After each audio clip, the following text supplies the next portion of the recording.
ça, c'est votre soirée, c'est votre cours. L'objectif, il est vraiment de vous donner des moyens pratiques et des pistes de réflexion pour aller mieux et pour protéger votre santé au long cours. Donc, comme c'est votre temps, profitez-en pour poser les questions que vous avez en tête.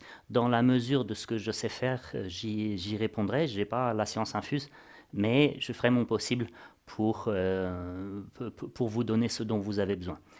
On va réfléchir en plusieurs temps. Le premier temps, c'est vraiment essayer de vous faire penser à votre journée. Vous voyez, dans votre métier, les risques sont nombreux. Si je les prends dans l'ordre, vous voyez, en haut à gauche, on a un risque d'électrocution. Vous pouvez également tomber, que ça soit tomber d'une chaise, ou vous m'avez vu tout à l'heure nettoyer l'eau qui était à mes pieds. C'est pour éviter ce qu'on appelle une chute de plein pied, c'est-à-dire tomber en glissant. L'éléphant dans la pièce, ce que tout le monde connaît bien quand il fait du ménage ou n'importe quelle activité physique, c'est tout ce qui est douleur de dos, de nuque, d'épaule, de genoux également dans votre métier. Jessica a mentionné qu'on va parler des produits chimiques, mais il y a aussi, on peut aussi se blesser, se couper et se brûler. Donc vous voyez, dans vos métiers, il y a énormément de risques. Mais finalement, il y a surtout un risque dont personne ne parle, et je pense que c'est un vrai problème. C'est le fait que bien souvent, vous travaillez seul.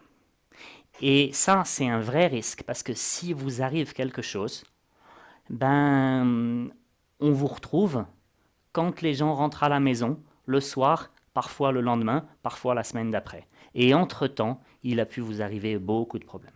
J'aime pas dire faire attention, parce que faire attention, ça veut rien dire. Faire attention à, c'est complètement abstrait.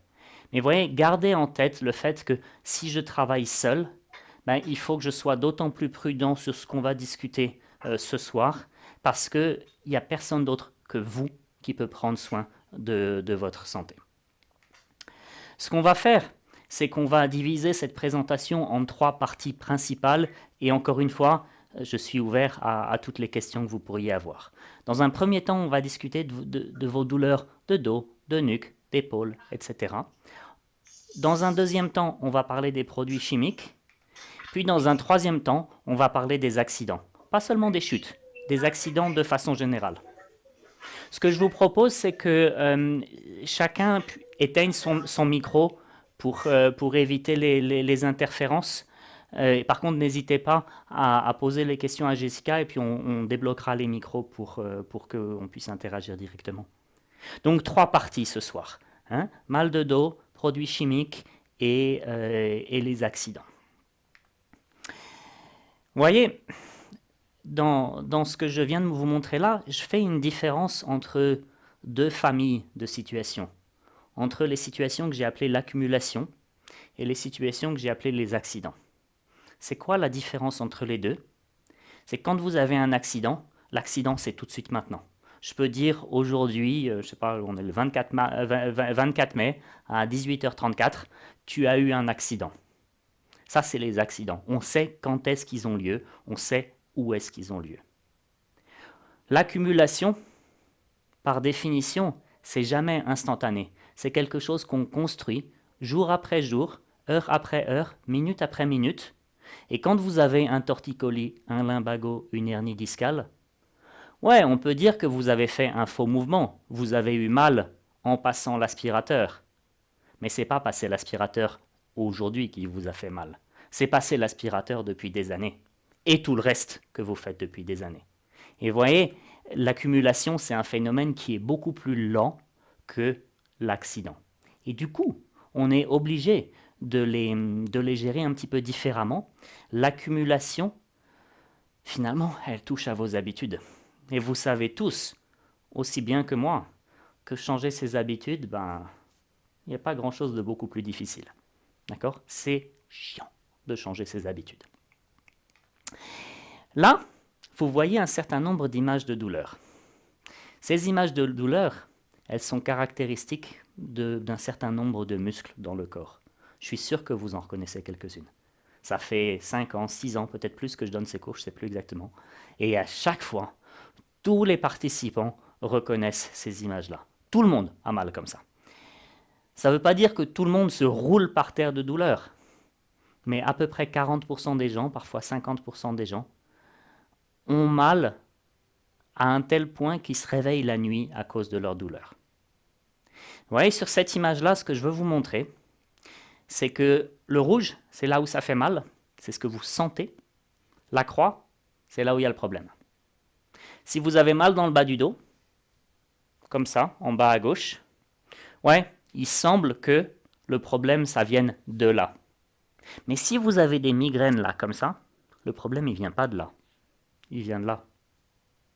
Alors vous voyez, c'est pas toujours très simple de se dire, ah c'est facile, t'as mal là, il n'y a qu'à masser ici. T'as mal là, il n'y a qu'à masser là. Non, c'est pas facile. Et c'est pour ça que, déjà comme c'est pas facile, bah, on n'a pas envie d'attendre que ça se complique pour réagir. Et donc il faut agir tôt. Quand est-ce qu'il faut agir? Quand la douleur dure plus que 3 jours. Ou quand ça fait tout le temps plus mal le soir que le matin. Ou tout le temps plus mal le vendredi que le lundi. Ou que ça passe pas pendant les vacances. Ou que ça passe pas pendant le week-end. Ça, c'est les 5 situations qui doivent vous mettre la puce à l'oreille. L'accumulation, c'est l'histoire du verre qui déborde. Comme je vous ai dit, le verre, il déborde pas, tac, comme ça d'un seul coup. Le niveau monte petit à petit dans le verre. Tac, tac, tac, tac, tac, tac, tac. Et au début, il se passe rien, j'ai pas de problème. Et un jour, je fais quelque chose, comme d'habitude. Mais là, je me fais mal. C'est la goutte qui a fait déborder le verre. Et vous voyez, cette goutte qui a fait déborder le verre, aujourd'hui, je vais vous en parler en termes de mécanique du corps. Mais finalement, je pourrais très bien vous en parler en termes de stress aussi. Le stress, c'est la même chose. Quand je me fais un burn-out, c'est pas parce que j'ai été stressé une fois. C'est parce qu'il y a eu une accumulation de stress. Et l'accumulation, c'est aussi quoi? L'accumulation, c'est aussi les caries dentaires. Les caries dentaires, c'est quoi? C'est si tu accumules trop de sucre sur tes dents, un jour ou l'autre, tu vas te faire des caries dentaires. Pas la première fois que tu manges un bonbon, non. Après, X bonbons. Et j'aimerais bien qu'on pousse un peu la comparaison avec les caries dentaires, puisque c'est le même problème. Qu'est-ce que les parents nous ont appris à faire pour ne pas avoir de caries dentaires? Ils nous ont appris qu'il ne faut pas manger trop de sucre, et ils nous ont appris qu'il faut se brosser les dents. Ne pas manger trop de sucre, ça veut dire fermer le robinet. Se brosser les dents, c'est vider le verre, c'est ce que j'ai représenté par une paille. Et pour vider le verre, vous vous brossez les dents 3 minutes, 3 fois par jour. Ça fait 9 minutes par jour. Ça fait 63 minutes par semaine, 1 heure.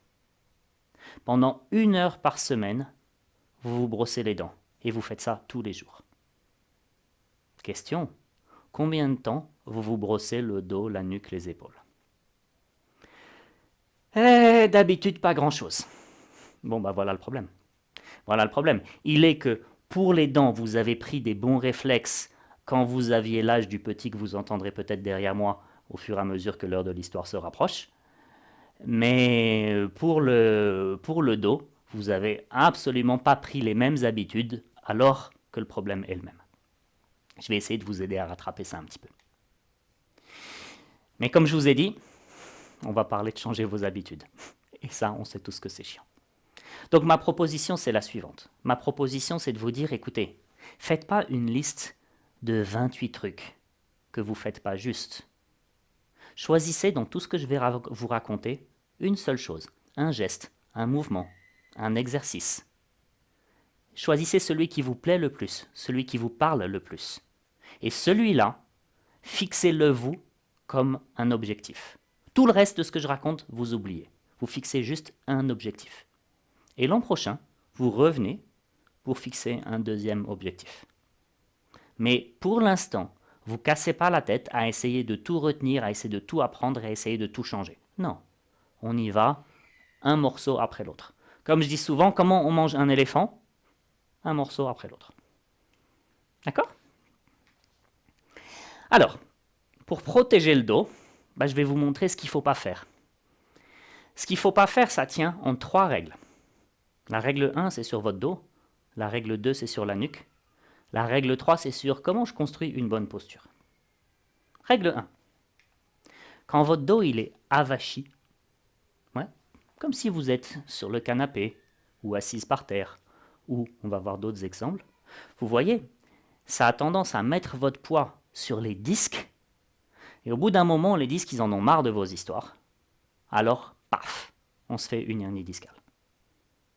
Mais c'est pas tout. Quand j'ai le dos qui est avachi, vous voyez que automatiquement, j'ai la tête qui part devant, la tête et les épaules. Et ça va faire mal à la tête, mal à la nuque, mal aux épaules. Et c'est toujours pas fini. Quand je m'avachis, j'ai les poumons qui se compressent, qui deviennent petits.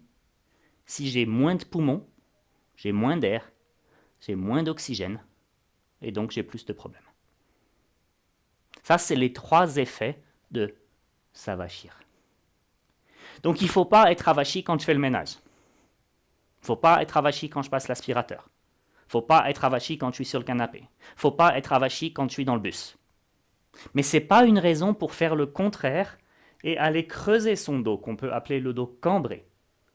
Vous voyez sur la petite vidéo que quand je creuse mon dos, le poids il vient se poser sur la vertèbre, sur le cartilage.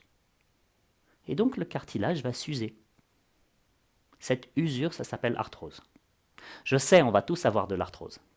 La question c'est, est-ce que j'ai de l'arthrose à 40 ans, à 50 ans, à 70 ans ou à 80 ans? Et à quel point mon arthrose est sévère? Plus je fais dos creux, plus j'accélère et j'aggrave l'arthrose. L'autre chose avec le dos creux, c'est que ça contracte les muscles qui sont ici. Et quand tous les petits muscles ils sont contractés et qu'ils restent contractés, bah, ça fait mal. Et puis, il y a aussi un 3e effet.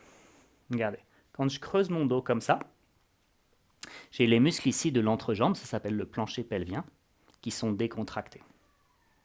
Et si, quand j'ai ces muscles-là qui sont décontractés, je fais un effort physique, porter une charge ou être enceinte, le résultat, c'est descente d'organes et incontinence. Donc vous voyez, je n'ai pas vraiment non plus envie d'avoir le dos creux. Et puis, le 3e type de dos qu'on ne veut pas, c'est ce qu'on va appeler le dos tordu. Le dos tordu, c'est ce qu'on retrouve dans la scoliose. Vous voyez, tordu, ça peut être, ce que je vais montrer maintenant, ça peut être parce que je mets plus de poids sur une jambe. Mais ça peut être aussi parce que je suis assis avec les jambes croisées. Ou ça peut être parce que je pose mon coude sur la table quand je suis assis. Et puis, dans votre métier, pensez à comment je panosse ou comment je passe l'aspirateur.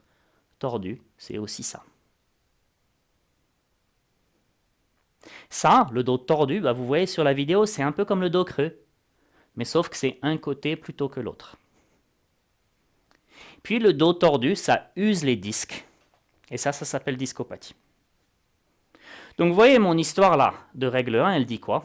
Elle dit, écoute, quand tu fais le ménage, que tu fais un truc lourd, que tu fais un truc qui dure longtemps, que tu fais un truc souvent, ton dos, il ne doit pas être avachi, il ne doit pas être creux, et il ne doit pas être tordu. Vaste programme. Vaste programme. La question c'est, ok, c'est quoi un truc qui n'est pas creux, qui n'est pas tordu, qui n'est pas avachi? Et là, c'est là où les gens vous disent, ah alors il faut que je me tienne droit. Niet. Si tu te penses tiens-toi droit, vous allez faire quoi? Ouais, ça c'est tiens-toi droit. Et vous voyez, ça creuse le dos. Alors oubliez cette histoire de tiens-toi droit et apprenez pas tiens-toi droit à vos enfants. Je vais vous montrer l'alternative. L'alternative, c'est ça. Là, j'ai le dos creux. Là, j'ai le dos avachi. Et entre les deux, vous voyez là, mon dos, il est plat. Puis là aussi, il est plat. Et puis là aussi. Et je peux tout faire avec le dos plat. Ce contrôle, c'est ça que je vais vous apprendre ce soir. Je ne vais pas vous apprendre à faire ça, ça c'est compliqué. D'accord? On va apprendre des trucs plus simples qui ont le même effet. Mais avant ça, on va essayer de reconnaître quelques exemples. Vous voyez votre collègue là? Elle a le dos avachi en bas. Et puis comme elle lève la tête pour voir le seau, c'est creux dans la nuque. Donc on peut avoir le dos avachi en bas et creux en haut. C'est possible. Et lui, il a le dos tordu. C'est ce que je disais sur passer la panos. Donc dos creux, dos tordu, on va le retrouver tout le temps, tout le temps, tout le temps dans votre quotidien. Si vous pensez à quand vous faites le repassage aussi. Au début, vous faites le repassage bien. Puis au bout de 5 minutes, t'en as marre. Et puis ça y est, ça s'appelle dos tordu, mes amis. Ouais. Puis si la table elle est un peu basse, vous allez rajouter dos avachi. Et ça peut être avachi et tordu. C'est de ça qu'on parle. Maintenant, si vous avez compris règle 1, parlons règle 2. La règle 2, elle dit, tu n'auras jamais de problème à cause du fait que ta nuque est trop relaxe. Une nuque qui est trop relaxe, ça n'existe pas. Pourquoi? Parce que la nuque, ici, là, il y a plein de tuyaux. Là, d'ailleurs, vous en voyez quelques-uns. Il y a le système cardiovasculaire, celui qui amène le sang. Il y a le système lymphatique, qui fait l'immunité. Et il y a le système nerveux, qui envoie l'ordre aux muscles. Tout ça, c'est des tuyaux. Donc, si j'ai de la tension dans la nuque, il se passe quoi? Il se passe la même chose que si j'essaye d'arroser mon jardin avec le pied sur le tuyau. Ça marche vachement moins bien. Donc, la règle 2, elle dit un truc facile. Elle dit, écoute, dans ta vie, tu dois te démerder pour garder la nuque tout le temps aussi relaxe que possible. La question à $1 million, c'est d'accord, mais je fais comment? J'arrive. La nuque, elle est contractée à cause de deux choses. À cause de ce que vous faites avec votre tête, c'est-à-dire, si je mets la tête devant, ma nuque est contractée. Si je penche trop la tête, ma nuque est contractée, comme sur le téléphone portable. Si je fais comme ça, ma nuque, elle est contractée. Si je fais ça, ou si je fais ça. Vous voyez, ça fait 5 facteurs qui contractent la nuque. Et puis, à côté de ça, ma nuque, elle est contractée si j'ai les bras qui partent loin sur le côté, loin devant, si je tire les coudes derrière, ou si je lève les épaules. Ça fait 4 trucs avec mes bras, ça fait 9 au total. Madame, vous voyez donc qu'elle a la nuque contractée, parce qu'elle a la tête devant.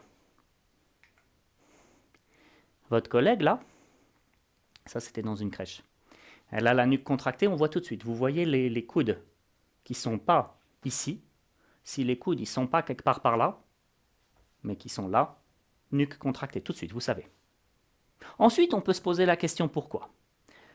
Là, c'est parce qu'elle prend le bébé en face d'elle. Si je prends le bébé en face de moi, il faut que je passe les pieds du bébé par-dessus le barreau. Si je prends le bébé dans l'autre sens, dos contre moi, je vais lever le bébé, et puis il va faire ça avec ses jambes. Et quand il a passé les fesses, je le sors du lit. Et donc, je n'ai pas besoin de lever jusqu'à ce que les pieds sortent du lit. J'ai besoin de lever jusqu'à ce que les fesses sortent du lit. Donc, au lieu de porter comme ça, je porte comme ça. Nuque relaxe. Et puis lui, regardez, il a la même bouteille d'eau que moi. Si vous avez une bouteille d'eau à côté de vous, faites ça aussi. Il est en train de passer de nettoyer comme ça. Maintenant, imaginez qu'au lieu d'être comme ça, il prend sa bouteille dans l'autre sens. La bouteille ne bouge pas, je prends juste la bouteille comme ça. Faites vous-même et vous allez voir que là, ça fait mal à la nuque et à l'épaule. Là, la nuque et l'épaule sont relaxes. Et en fait, ça, on le retrouve tout le temps dans votre métier dès que vous allez soulever quelque chose. Imaginez que sur une chaise, vous avez le seau. Le seau, il a l'anse. Si je prends le seau comme ça, nuque pas relaxe. Si je prends le seau par le côté comme ça, nuque relaxe. Vous voyez la différence? Je prends le seau, je prends le seau. Donc dans cette histoire-là, il y a beaucoup de choses. C'est juste vos habitudes. C'est comment est-ce que tu mets tes mains. Si tu mets tes mains en bas, tu contractes la nuque. Si tu mets les mains là ou là, tu gardes la nuque relaxe. Donc en fait, vous ne voulez pas que les mains soient là. Toujours là ou là. Ça va, vous êtes avec moi? Ouais? Cool. Et c'est pour ça qu'il faut prendre un escabeau pour faire les poussières. Ouais, vous voyez la différence entre le coude à droite et le coude à gauche? Là-haut, elle fait les poussières. Ensuite, elle prend un escabeau. Elle se retrouve là. Mais attention, on ne veut pas un escabeau qui améliore l'épaule et qui fait un accident. Donc vous ne prenez pas une espèce de truc à moitié cassé qui va faire que vous tombez. Hein, vous prenez quelque chose de solide, de stable. L'autre solution, c'est que je peux aussi décider de faire la poussière avec un outil qui a un manche. Ça va aider l'épaule, mais ça ne va pas aider la nuque, parce que malgré tout, il faut que je fasse ça pour voir ce que je fais. Donc l'escabeau, c'est quand même mieux. Ça va? Puis la règle 3, elle dit quoi? Elle dit, regardez votre corps. Votre corps, c'est un truc qui démarre par terre. Ouais, on a les pieds sur le sol. Et puis, ce corps qui démarre par terre, il essaye d'aller vers le haut, contre la gravité. Donc, pour faire ça bien, mon corps, il a besoin de la même chose qu'une maison. Il a besoin d'avoir des bonnes fondations. Ça veut dire quoi? Ça veut dire que si vos pieds font pas leur boulot, c'est la nuque, c'est le dos qui vont vous faire mal. Je vous donne l'exemple. Regardez, quand le type il panosse en se tordant le dos, qu'est-ce qu'ils font les pieds? Rien du tout. Si les pieds sont feignants, c'est le dos qui fait mal. Et je vais vous montrer une technique de pied pour améliorer ça. Ça, c'est les 3 règles que j'enseigne donc à tout le monde. Est-ce que à ce stade, vous avez des questions?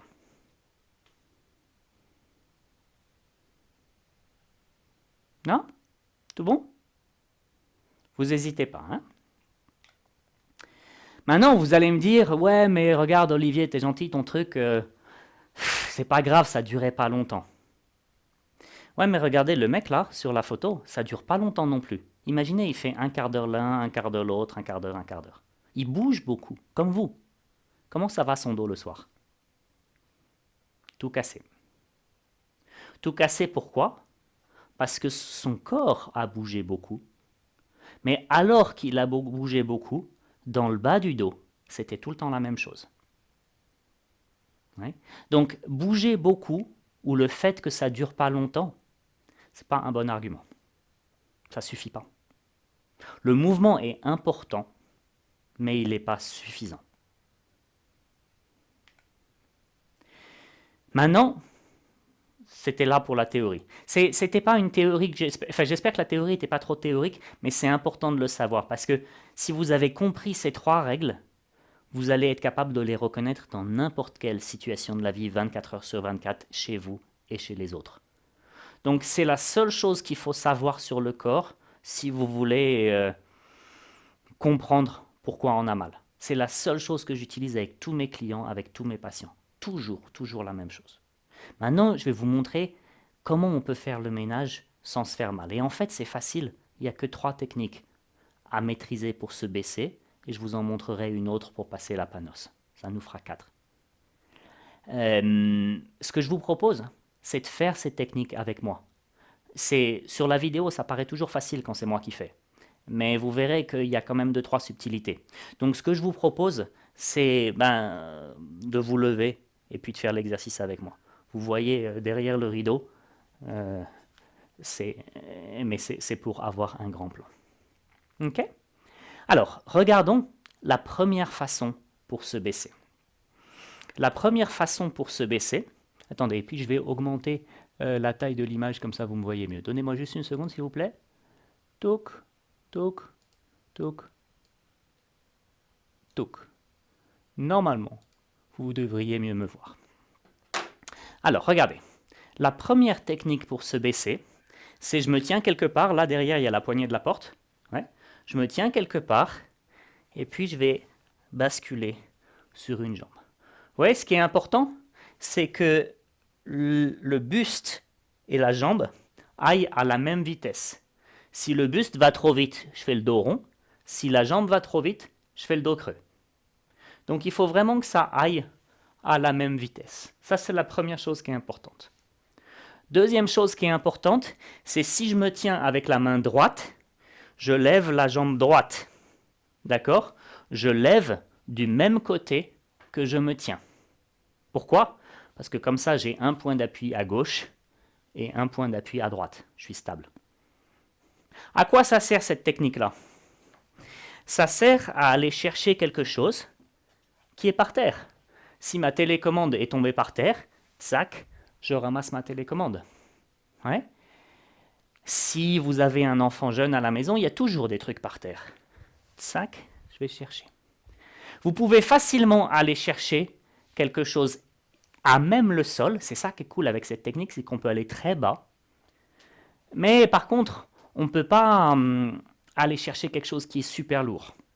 Mon conseil, c'est, écoutez, on ne va pas chercher plus que 5 kg, 6 kg. Par contre, imaginez qu'il y a une table qui est ici. Ou attendez, je vais vous montrer avec une table. Regardez. Vous voyez vraiment tout le bordel dans mon bureau comme ça. Vous voyez, ma main, elle va là. Maintenant, je lève la jambe. Tac. Je vais plus loin. Ouais. Donc, si je dois faire les poussières sur une table et que je ne réussis pas à faire le tour de la table pour atteindre le milieu, ben, j'utilise la même technique. Je lève la jambe et puis ça me permet d'aller chercher plus loin. Ça, c'est technique numéro 1. C'est aussi pour aller chercher plus haut. Vous voyez, là, je touche tout juste la barre à rideau. Là, je vais chercher 10 cm de plus. C'est quelque chose que beaucoup de gens font de façon très très intuitive. Mais maintenant, c'est important de le faire de façon volontaire, plus que intuitif. Il y a un truc par terre, c'est pas trop lourd, je me tiens quelque part et je vais chercher. Ok? Vous allez me dire, ou peut-être que vous allez me dire, ouais, mais des fois, je peux pas me tenir. Bah écoutez, assurez-vous que si c'est sur de la glace, on a une autre technique. Mais si c'est pas sur de la glace et que vous êtes assez stable, bien sûr que c'est mieux de faire ça, sans se tenir, que d'aller se casser le dos, comme ça, aller chercher le truc par terre. À choisir, il vaut mieux aller là. Mais en étant conscient que vous êtes moins stable, donc pas trop lourd et pas un sol glissant. Ça, c'est technique numéro 1. Ouais, c'est une technique sur un pied. Pour être plus stable, on va maintenant faire la technique sur un pied et demi. Regardez ce que j'appelle un pied et demi. Je vais vous montrer les 3 façons de faire un pied et demi, et ensuite on va regarder les erreurs et les façons de se relever. Les 3 variantes, c'est S, M, L, comme les habits, ouais. S, M, L. Ouais. Allez-y, essayez tranquillement dans votre coin les 3 variantes. Vous mettez le buste devant vous, puis vous faites S, M, L. En faisant attention à toujours bien glisser les orteils.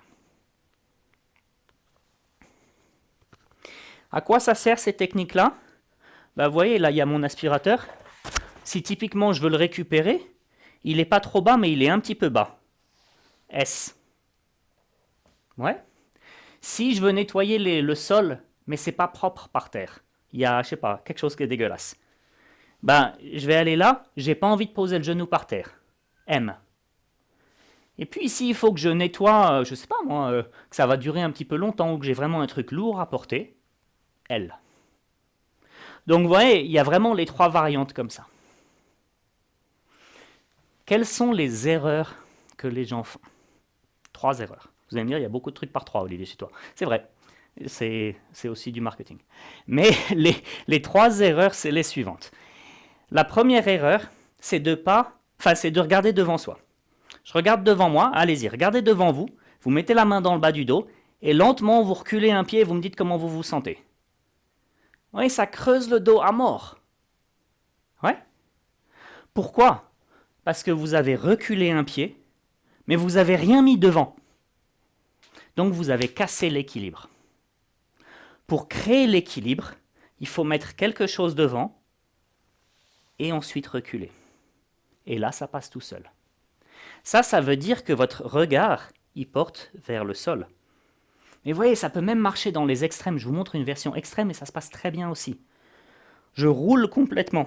Je regarde derrière moi. Vous voyez, j'ai les mains sur mes genoux, je regarde derrière moi. Et je recule un pied. Aucun problème, ça passe tout seul. Allez-y, essayez. Vous allez voir, c'est hyper léger, c'est hyper facile. Ça, c'est la première erreur que les gens font. Deuxième erreur, regardez-moi bien en face. Vous voyez, quand moi je fais la technique, je fais ça. Mes pieds restent à une certaine distance. Il y a plein de gens, vous les voyez, ils font ça. Les pieds se sont rapprochés. Et comme les pieds se rapprochent, les gens, ils ne sont pas stables, et puis on a tout et n'importe quoi. Donc vous pouvez vous entraîner sur les lignes du parquet. Vous voyez, vous prenez une ligne du parquet ou du sol ou un carrelage, et puis vous suivez la ligne avec votre pied. Ouais. Et c'est ça qui vous permet d'assurer que vous êtes stable. Pour la troisième erreur, je vais avoir besoin de rapprocher un peu la caméra pour que vous voyez mes pieds. Tac. Regardez mes pieds. La troisième erreur, c'est ça. Moi, je fais ça. Vous voyez que je suis tout le temps sur mes orteils. Il y a des gens, ils font ça. Si vous finissez sur les ongles, ça veut dire qu'il y a un moment où vous avez fait ça. Et donc, vous n'étiez pas stable. Ouais. Donc, c'est important de toujours glisser sur vos orteils. Puis bien sûr, quand vous nettoyez, vous pouvez faire une pause et poser vos orteils, c'est pas le problème. Mais toujours s'arrêter là, enfin arriver là, et puis repartir d'ici aussi. Ok? Donc ça, c'est les 3 erreurs que beaucoup de gens font. Maintenant, je vais vous montrer comment est-ce qu'on se relève. Je pense que la caméra, à force de la soirée, elle va passer, elle va être dans tous les sens. Première façon. Donc je me baisse. Ouais. La première façon, elle est inspirée des bébés. Les bébés, ils ne se cassent pas la tête. Quand ils veulent se lever, ils prennent appui sur quelque chose. Soit ils tirent, je prends la poignée de la porte et je tire. Soit je pousse. Ouais. Allez-y, essayez. Vous trouvez un mur, un bureau ou une chaise, vous poussez et pouf, ça va tout seul. Deuxième technique, on va avoir besoin de place. Regardez, c'est ça qui va se passer. Je pars d'ici. Puis je dis, je veux partir. Donc je veux libérer cette jambe-là. Alors qu'est-ce que je fais? Je mets mon poids devant et je vais pousser sur mes orteils. Je pousse sur mes orteils. Et vous voyez qu'il faut que je prenne 3 pas pour freiner. Allez-y, faites ça. Ça, vous mettez votre buste devant et vous faites vos 3 pas. Pour sentir la différence, maintenant on va faire le contraire. Vous allez faire ça, mais vous n'avez plus le droit de faire 3 pas. Vous devez vous relever sur place. Et là, c'est vachement plus difficile. Bien sûr qu'on peut. Mais c'est vachement plus difficile et encore, on est en train de rien porter. Ouais. Puis la troisième façon de se relever, elle est issue du sport un peu. Vous gardez les pieds serrés ensemble comme ça. Ouais, donc pas trop loin les pieds. Puis ce qu'on va faire, c'est qu'on va tourner. Je vais aller chercher derrière moi. C'est ma jambe gauche qui est reculée. Donc je tourne vers la gauche. Regardez, je vous fais vite et ensuite je vous fais lentement. Ça fait ça. Ouais. On fait lentement. J'ai les pieds là, ça c'est mon pied gauche, et je tourne en même temps que je me relève. Donc c'est une spirale. D'accord? Allez-y, essayez. Ouais, bravo. Ça c'est idéal s'il faut vous sortir d'un endroit serré. Vous voyez, je suis là, je suis serré, je vais combiner la technique bébé et cette technique-là, c'est-à-dire pousser et tourner en même temps. Typiquement, quand vous êtes en train de nettoyer les toilettes, et que souvent dans les toilettes, il n'y a pas des masses de place. Ça va? Une chose qui est importante, pardon. Vous voyez, quand j'utilisais la première technique, je lève la jambe droite. Mon corps va tourner naturellement vers la droite. Donc si je veux passer l'aspirateur, mettons, sous le bureau, hop, vous voyez mon bureau là, clouc, je prends l'aspirateur, je veux juste passer un tout petit coup d'aspirateur sous le bureau. Ouais, je peux faire la première technique, je me tiens à gauche, tchac. Mais vous voyez que je lève la jambe qui est du côté du bureau. Si je lève l'autre jambe, je me tourne par là, donc je me tords le dos. Donc non, tu lèves la jambe du côté du bureau. Et c'est la même chose si je dis, ouais mais attends, ça va pas durer 20 secondes, ça va durer 5 minutes, ou 1 minute ou 30 secondes, on s'en fout, et je décide de reculer la jambe. Je recule la jambe du côté du bureau. En reculant la jambe gauche, mon corps tourne vers la gauche, et je peux passer l'aspirateur. Si je recule la jambe droite, mon corps est maintenant tourné vers le rideau, et du coup je suis tout tordu pour passer l'aspirateur sous le bureau. Ok ? Donc vous reculez ou vous levez toujours la jambe du côté où vous travaillez.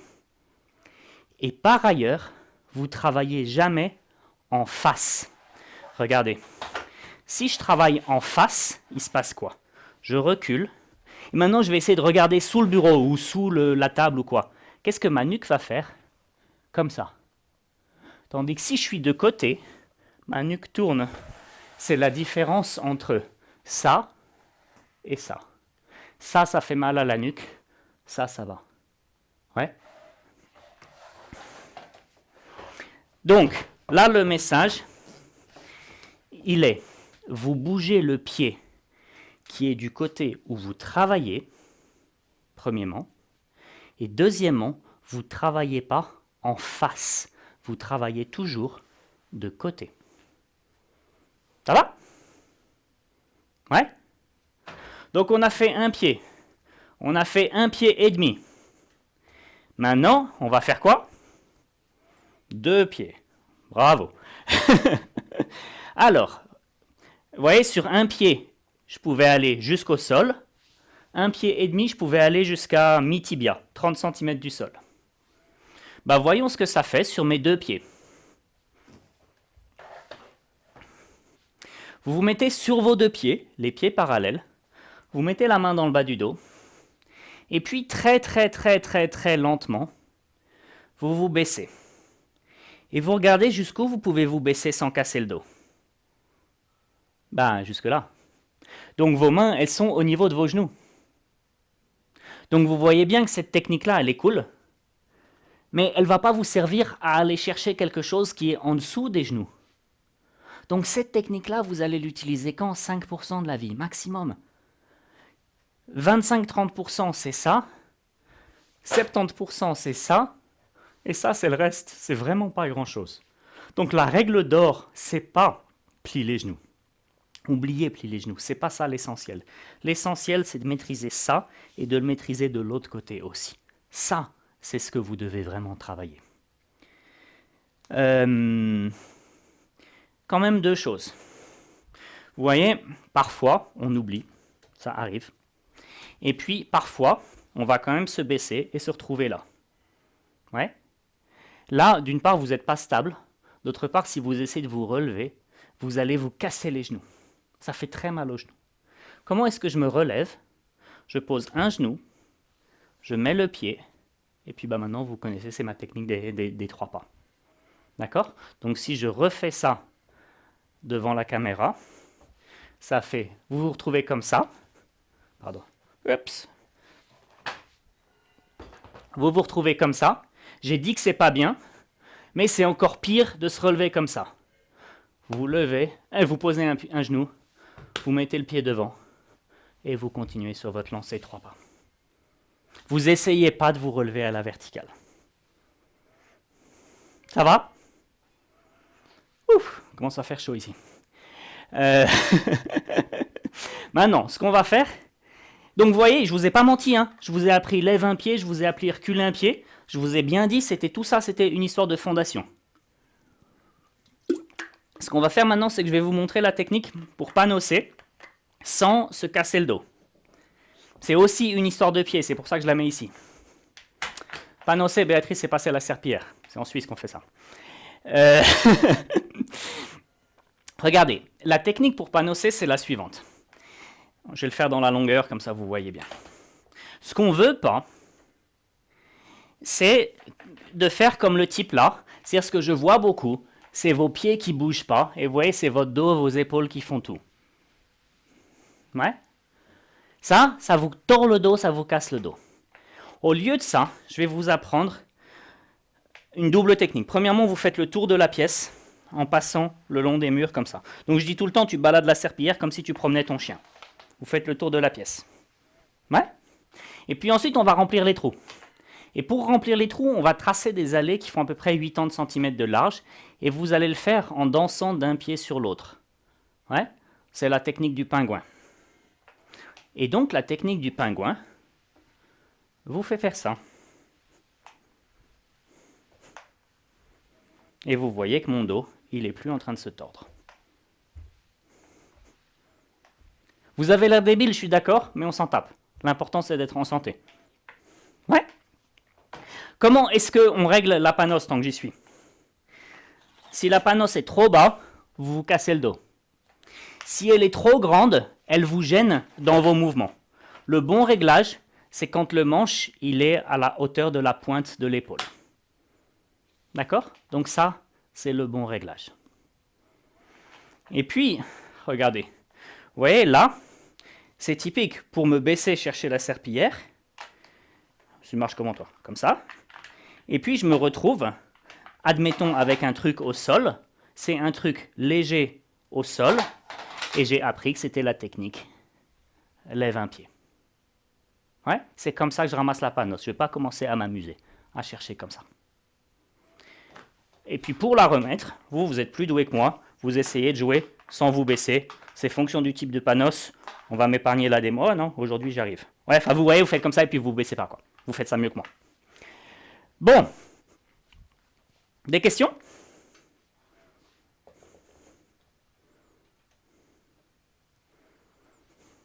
Non, tout bien?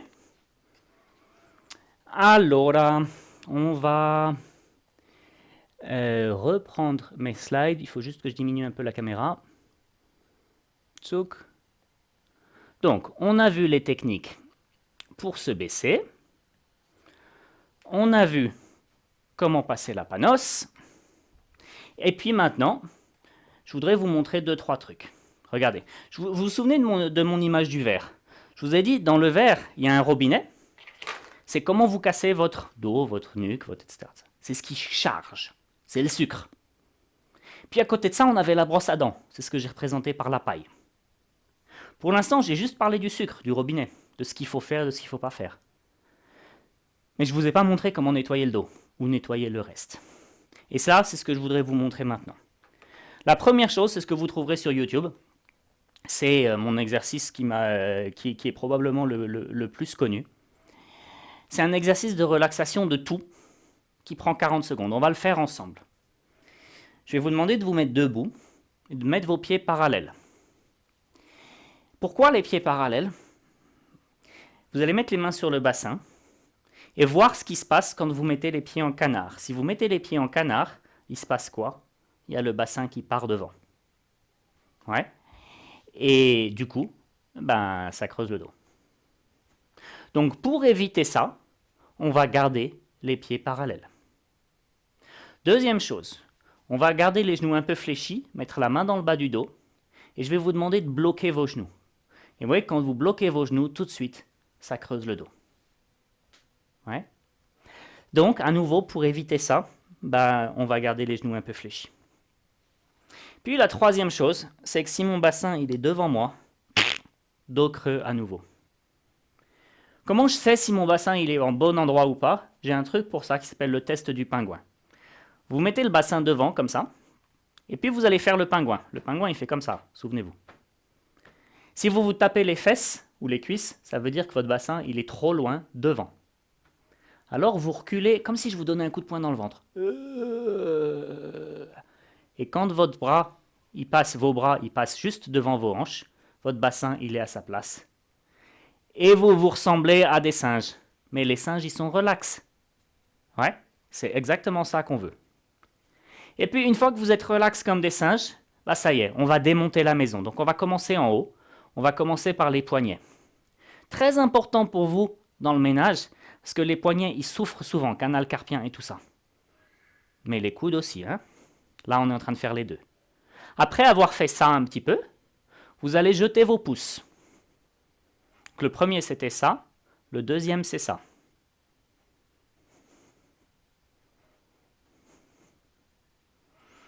Ça y est, j'ai fait mes poignets. je les laisse tranquilles, je vais m'occuper de mes coudes. Qu'est-ce que les coudes peuvent faire? Bah ça. Oui, je me tape poitrine et omoplate.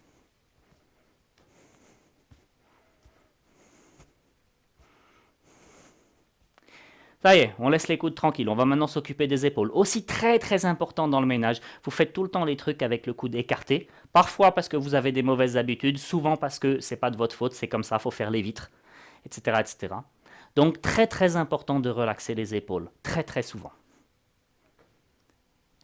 Puis, après avoir relaxé vos épaules, on va rajouter la tête, pourquoi pas. Donc vous regardez à gauche et à droite. C'est juste la nuque pour l'instant, vous y allez cool, hein, c'est une nuque. On est en train de faire de la relaxation, pas de la muscu. Puis ensuite, vous rajoutez tout votre dos. Et donc, vous regardez par terre, loin à droite, loin à gauche. Et puis après avoir fait ça, vous baissez votre menton et tranquillement, une vertèbre après l'autre, toujours en regardant derrière vous, vous allez rouler vers l'avant, mais pas trop bas. Vous faites attention à ce que vos genoux soient débloqués et vous vous arrêtez quand les mains sont au niveau de vos genoux. Je descends vraiment pas trop bas. Par contre, je profite de chaque étage. Des fois, comme juste maintenant chez moi, le dos craque. Eh ouais, c'est la vie. Ça va? 40 secondes, vous venez de tout relaxer, de là jusqu'aux hanches. Ouais? Le meilleur retour sur investissement. Il y a une version de 10 secondes qui est encore plus rapide. Regardez. Pendant 5 secondes, on secoue les clavicules. Je suis en train de me secouer sur mes talons, vous voyez? Et puis 5 secondes, je fais la spirale. Imaginez que vous faites ça 10 secondes toutes les 20 minutes. 10 secondes toutes les 20 minutes, ça va vous prendre 30 secondes par heure. Ça, sur une journée de 8 heures, ça fait 4 minutes. 4 minutes, c'est moins longtemps qu'une clope. Ouais? Donc c'est rien du tout. Mais par contre, ça va vous faire un bien fou. Donc ce que je veux vous dire par là, c'est que ce qui compte, c'est vraiment la fréquence. Il faut casser la tension tout le temps, tout le temps, tout le temps. Ça ne sert à rien de faire n'importe quoi toute la semaine et de dire « Mais attends, moi vendredi soir, pendant 2 heures, je vais faire la spirale. » Laisse tomber. Ça ne sert à rien. C'est tout de suite que je casse la tension. Ok? Ça, c'est pour cet exercice de relaxation. À côté de ça, je sais un peu comment ça se passe chez beaucoup de gens. Chez beaucoup de gens, l'histoire, c'est que ils se couchent le soir, ils sont fatigués. Ils ont une longue journée. Et puis, ils se disent « Ah, j'ai oublié de faire mes exercices. » Mais par contre, ils ont trop la flemme de se lever, parce qu'ils ont eu une dure journée. Cet exercice-là, vous pouvez le faire même si vous avez eu une dure journée, même si vous êtes au lit, même si vous n'avez pas envie de vous relever. Il y a les versions qui sont là. L'autre version que j'aime bien, c'est vous prenez les genoux à l'intérieur, et vous gardez juste les jambes horizontales. Et vous profitez de là de la vie pendant, je sais pas, 40 secondes, 1 minute quoi. C'est pas la peine de forcer comme des brutes, d'accord? Vous tenez juste et vous profitez de la vie. On est bon? Ok. Question? Non? Eh bien, s'il n'y a pas de question sur la mécanique, et puis s'il y en a une qui vous revient, vous n'hésitez pas, hein, il n'y a pas de problème avec ça. On va passer sur un autre mode d'accumulation. C'est toujours le même raisonnement, c'est toujours mon histoire de verre, de robinet, de paille. Mais ce coup-là, on ne parle pas de la gravité, on parle des produits chimiques. Historiquement, cette partie-là, elle est arrivée dans le cours, il y a 5 ans ou quelque chose comme ça, sur la demande de vos collègues sur le canton de Vaud. Et donc, je suis allé chercher les ambulanciers de Lausanne et je les ai demandé de m'aider à faire cette partie-là. C'est pour ça qu'il y a leur logo. Et donc, ils m'ont, sur la base de leur expérience d'ambulancier, donc des situations d'urgence, dit ce qu'il fallait vous enseigner pour vraiment épargner énormément de problèmes. D'accord? Donc là, merci les ambulanciers pour ça. La première chose qu'il faut savoir, c'est que les produits chimiques, ils ont plusieurs façons de rentrer dans votre corps. La plus dangereuse, c'est quand je les respire, les produits chimiques. Pourquoi c'est la plus dangereuse? Parce que quand les produits chimiques sont dans les poumons, ben, ils peuvent se distribuer partout dans le corps. Et du coup, ça devient incontrôlable. Ils vont dans les organes et ciao, bye. D'accord? Donc, c'est extrêmement risqué que d'inhaler les produits chimiques. Quand vous inhalez des produits chimiques, ça va vous faire mal au nez, à la bouche, à la gorge, donc dans le chemin vers les poumons. Mais si ça va trop loin, ben on va avoir des choses beaucoup plus dramatiques. Vous allez manquer d'air, avoir la peau qui bleue, et le cœur peut s'arrêter, vous pouvez arrêter de respirer, et puis en fait vous pouvez mourir. Ouais. Donc c'est pas du tout une blague. L'histoire des produits chimiques, il faut faire extrêmement attention à l'inhalation des produits. Je vous montrerai un ou deux trucs tout à l'heure pour limiter le risque. Mais l'autre façon qu'ont les produits chimiques de rentrer dans le corps, c'est par la peau. La peau, c'est pas une barrière étanche. C'est une super bonne barrière, elle est bien étudiée, mais elle est fragile. Et là, vous avez l'évolution d'une main exposée à des produits chimiques parce que j'ai pas mis de gants. Vous voyez, au début, je fais le malin. C'est le principe du verre. Le verre, il est à moitié plein. Pas de conséquences, j'ai 20 ans. J'ai des jolies mains. Puis, arrivé à la petite quarantaine, 35, 40, je vois que la main commence à sécher, commence à rougir, commence à des fois se déformer. Pas trop bon tout ça. Mais j'ai toujours pas envie de mettre des gants. Puis j'arrive et j'ai la main comme à droite là. Vous voyez, quand vous avez la main comme à droite, non seulement ça fait extrêmement mal, mais en plus, c'est un handicap social. Imaginez, vous allez à la Migros, à la boulangerie ou n'importe quoi, on vous rend la monnaie ou vous tendez la main ou bonjour, etc. Vous vous sentez comment de tendre la main quand la main elle est abîmée comme ça? Et donc non seulement vous souffrez physiquement, mais vous souffrez psychiquement aussi. Pourquoi? Simplement par manque d'envie de mettre des gants ou flemme de mettre des gants ou quoi? Non. La peau c'est fragile, les produits chimiques ils sont violents. Protégez la peau. C'est important. Quand la main elle est comme à droite, on ne peut plus la rattraper. C'est fini. Ouais? Bon, fini de vous faire peur, j'essaie de vous montrer quelques solutions. La première solution, enfin presque solution, elle est sur le produit lui-même. On vous dit sur le produit ce qui est dangereux. Mais vous voyez, des symboles comme la croix ou le point d'exclamation, ceux en jaune c'est les anciens, ceux en blanc c'est les nouveaux. Bah, ça vous fait une belle jambe quoi, il y a marqué dangereux. Ouais, ok, dangereux, mais dangereux quoi?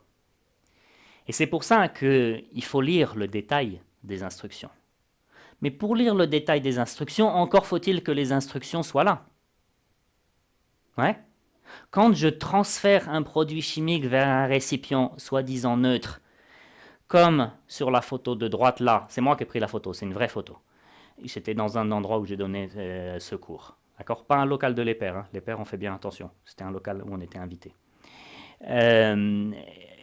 Quand il y a ça sur le truc, et qu'un gamin avale le produit, vous appelez le centre antipoison. C'est 145 en Suisse, 1, 4, 5. Vous appelez le centre antipoison. Et vous dites au gars au téléphone, j'ai un enfant qui a avalé un produit bleu avec marqué toilette. Ça lui fait une belle jambe. Comment vous voulez qu'il vous conseille si l'enfant doit vomir ou s'il doit diluer avec de l'eau? Si c'est de l'acide et que vous le faites vomir, le produit brûle une fois, brûle deux fois. On n'a rien gagné. Ouais.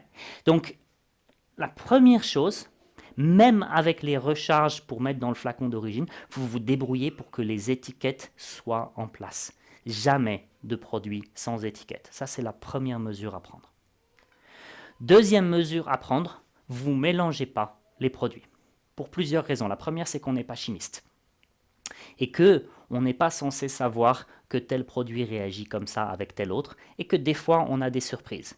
Vous voyez, si vous mettez un truc qui paraît naturel, le vinaigre blanc, c'est naturel, non? Vous le mettez dans un produit qui contient de l'ammoniac. Le résultat, c'est quoi? C'est des dégagements de chlore. Le chlore, c'est utilisé comme arme chimique. Ça a été utilisé dans plusieurs zones de guerre. Vous avez vraiment envie d'avoir une arme chimique dans votre salle de bain? Donc, vous voyez, on ne mélange pas les produits. D'une part parce qu'on ne connaît pas les réactions, on n'est pas chimiste. D'autre part parce qu'il n'y a pas un produit dans une bouteille de produits chimiques. Il y en a des dizaines. Et vous ne savez jamais lequel des 10 produits ou des 20 produits va réagir avec lequel autre des produits. et s'il va lancer une réaction en chaîne. Donc la règle, elle est simple. La règle, elle est que on ne mélange pas les produits chimiques. Point. Réglé. Ça veut quand même dire aussi qu'il faut faire attention quand vous appliquez deux produits sur la même surface. Si vous rincez pas suffisamment bien, c'est la même chose que mélanger deux produits. Ouais.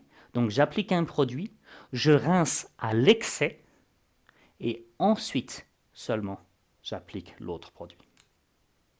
Ok? Ça, c'est une technique simple.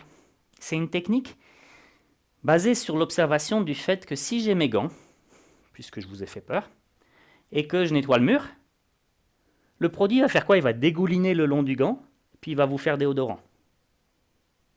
Ouais. Et donc, il va vous abîmer la peau alors que vous aviez des gants. Mais par contre, si vous retournez le bout du gant, ça fait gouttière. Ça empêche le produit de descendre. Facile. Vous retournez juste le bout du gant et on protège la peau. Deuxième chose, ça paraît un peu bizarre, surtout dans des temps où on cherche à économiser l'eau. Il faut laver les gants alors qu'on va les jeter. Pourquoi il faut les laver alors qu'on va les jeter? Parce que j'enlève le premier gant. C'est pas un problème, cette main-là, elle était protégée toujours. Mais quand j'enlève le deuxième gant, cette main-là, elle est plus protégée. Donc s'il y a des produits chimiques sur mon gant, je les récupère sur la main. C'est pour ça qu'il faut laver les gants. Troisième chose, je vous disais que j'allais vous montrer un truc pour limiter l'inhalation des produits, c'est ça. C'est que si je fais un spray, le spray part dans tous les sens et c'est des toutes petites gouttes. Et des toutes petites gouttes sont des gouttes qui vont aller plus facilement au fond des tissus. Donc essayez plutôt d'utiliser la fonction jet que la fonction spray.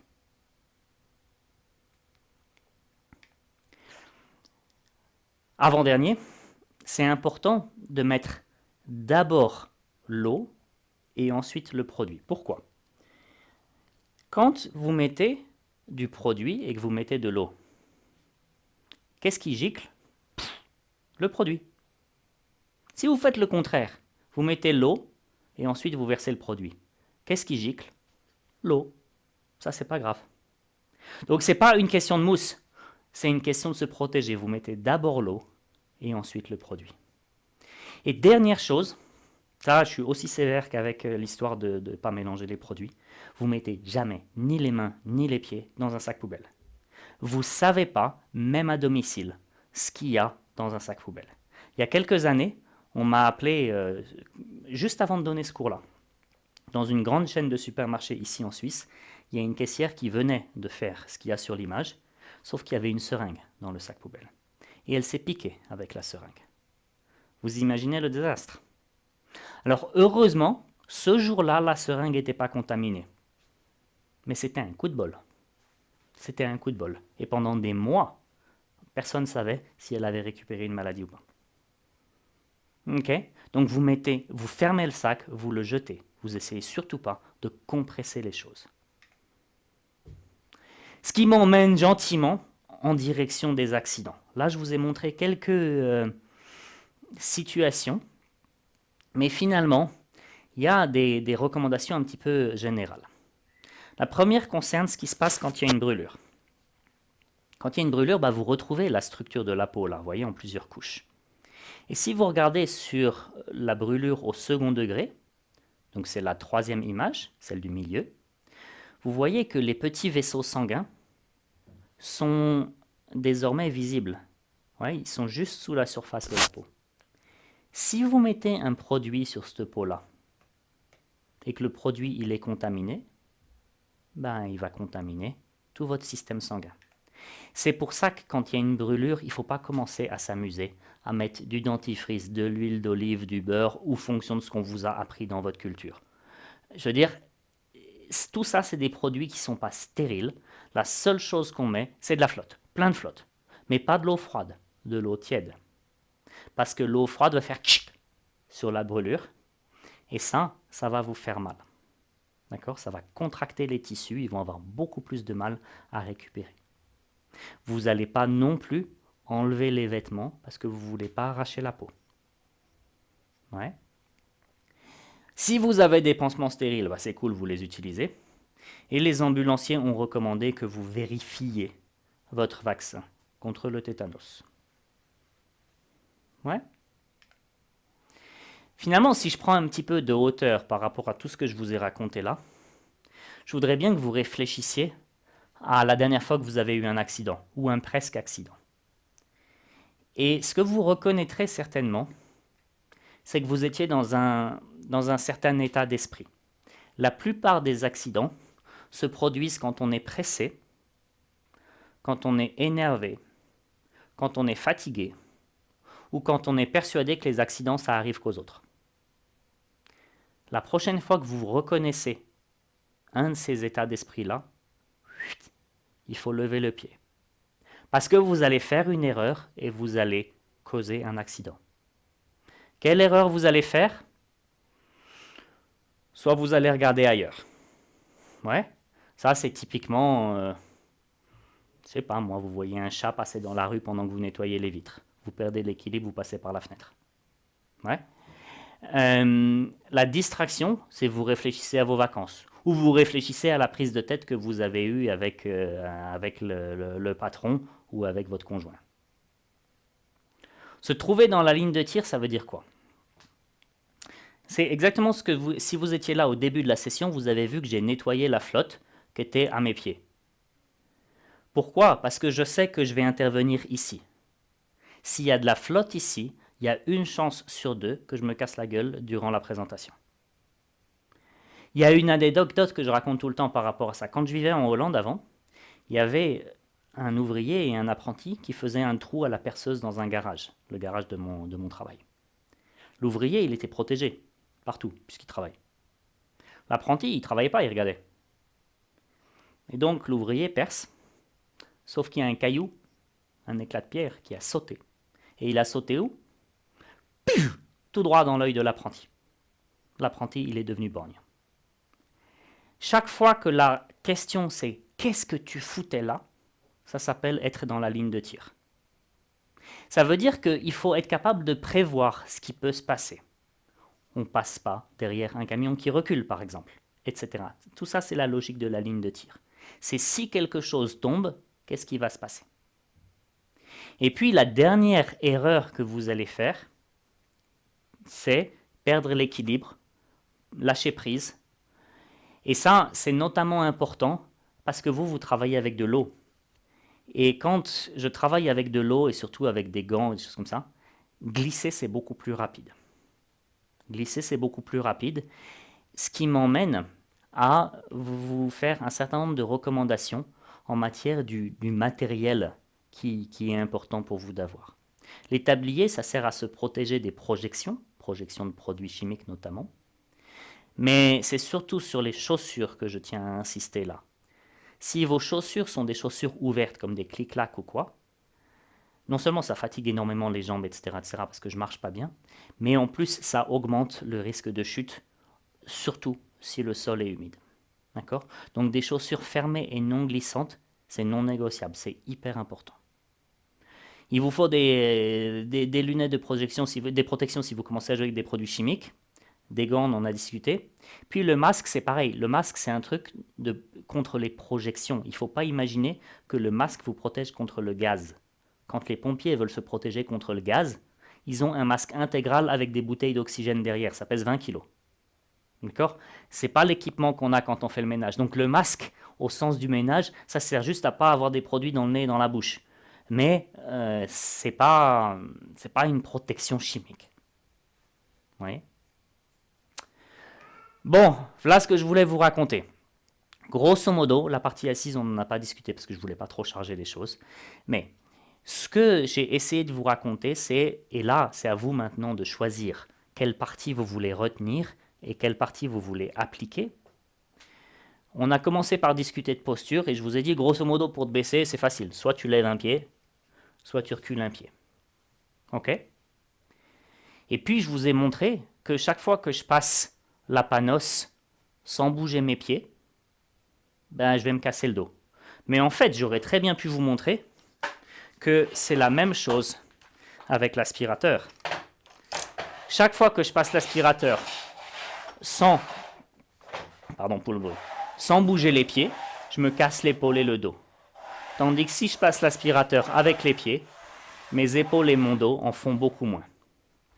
Donc si vous voulez, ce que vous devez absolument comprendre quand j'ai mal au dos, c'est que probablement il y a un truc que vous ne faites pas juste avec vos pieds. Vous ne les bougez pas assez. Ça, c'était la partie posture. Pour la partie produits chimiques, je vous ai dit, enlevez pas les étiquettes, et lisez-les même. Mélangez jamais deux produits. Et si vous vous brûlez, vous rincez à l'eau tiède. La dernière partie de la conclusion, c'est les ambulanciers qui m'ont demandé de vous dire ça personnellement, à chaque fois.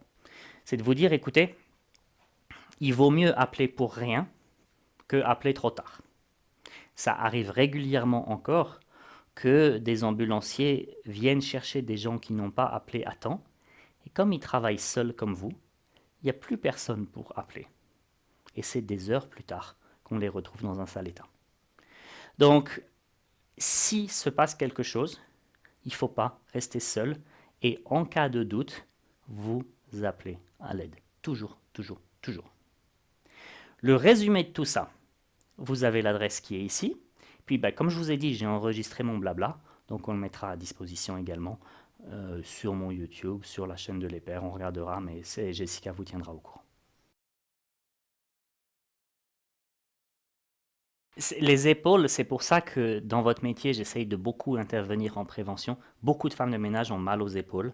Et une épaule, c'est l'articulation la plus mobile dans le corps. C'est celle qui bouge le mieux.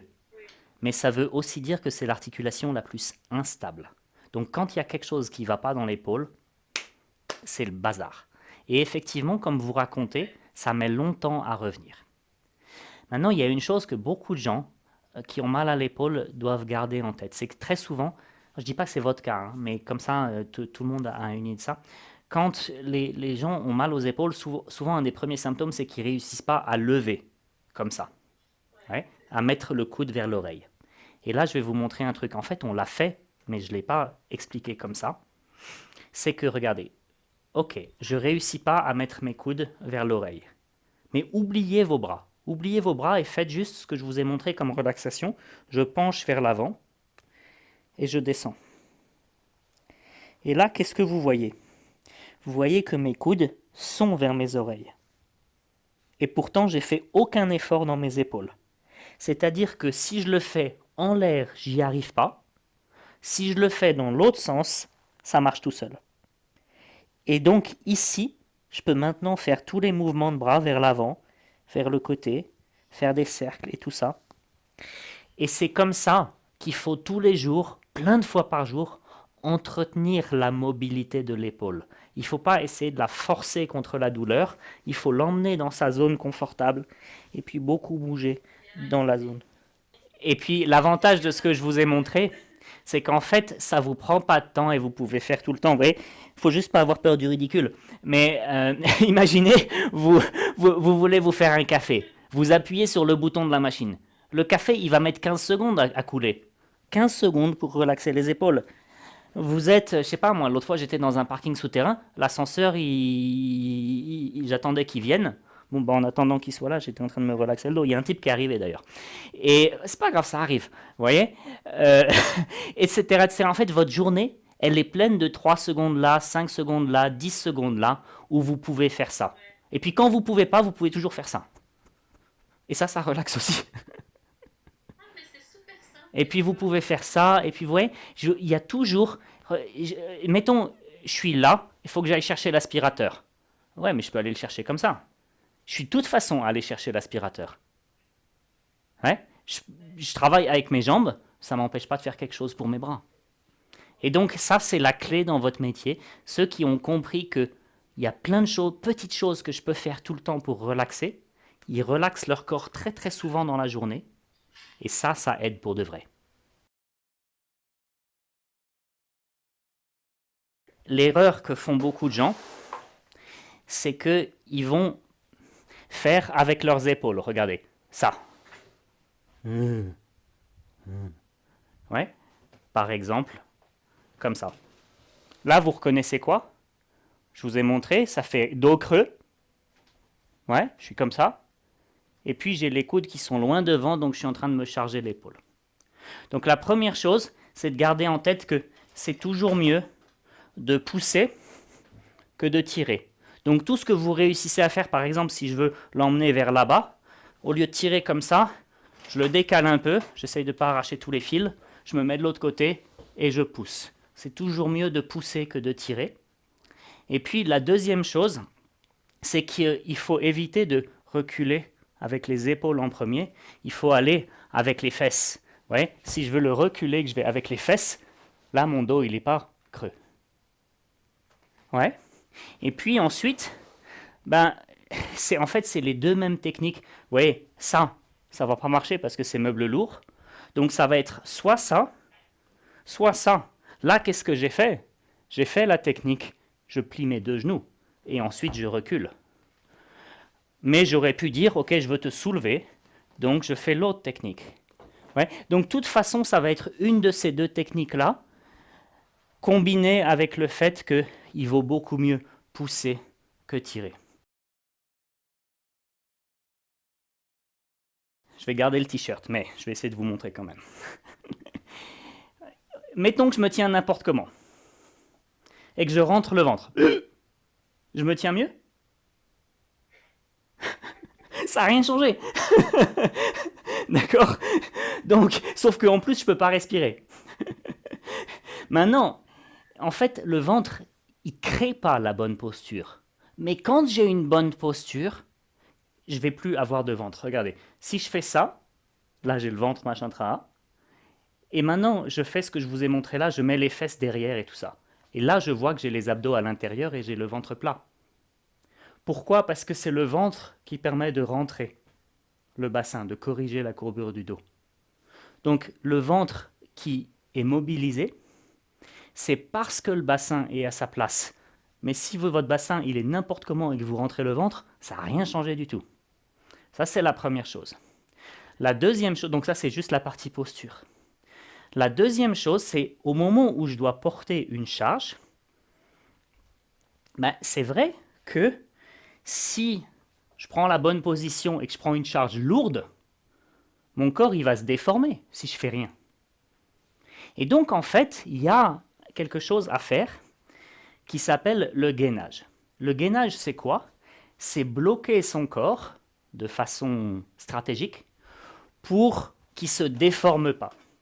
Il y a 3 zones à gainer et je vais vous montrer comment on peut faire les 3 zones. Je vous propose de vous mettre debout, tout le monde, puis je vais vous faire de la muscu. Ouais, dites merci, il y en a qui payent des abonnements pour ça. Regardez, on va gainer. Vous allez mettre les pieds parallèles, vous allez reculer votre bassin. Donc vous voyez, vous imaginez un peu comme si vous faisiez du ski ou si vous étiez sur un cheval ou un truc comme ça. C'est ça la position. Et on met les mains comme ça. Et je vais vous montrer les 3 zones qu'on peut gainer et qu'est-ce que ça fait sur votre corps. La première zone qu'on peut gainer, c'est les jambes. Donc ce que vous allez faire, c'est faire comme si vous ramenez les talons l'un vers l'autre. Donc ça ne bouge pas, mais vous faites comme si vous ramenez les talons. Ouais. La deuxième zone, c'est fessiers et abdos. Vous faites comme si vous voulez aller aux toilettes, mais c'est occupé. Ouais. Et la troisième zone, vous mettez vos mains comme ça, et vous faites comme si vous vouliez ramener les coudes l'un vers l'autre. Tac. Et là, vous avez bloqué le milieu du dos. Là, vous êtes gainé à bloc et vous êtes solide, prêt à porter n'importe quoi. Donc, typiquement, je reprends mon fauteuil. Si je veux soulever mon fauteuil et que je fais rien dans le milieu de mon dos, je soulève mon fauteuil et mon milieu du dos va plier. Donc, ce que je vais faire, c'est avant de le soulever, je vais faire je veux aller aux toilettes et ensuite je bloque le milieu de mon dos et là, je soulève le fauteuil. Et là, mon corps, il est préparé à soulever. Ça, c'est le seul contexte dans lequel on peut parler du ventre. Mais c'est après avoir pris une bonne posture, pas à la place de prendre une bonne posture.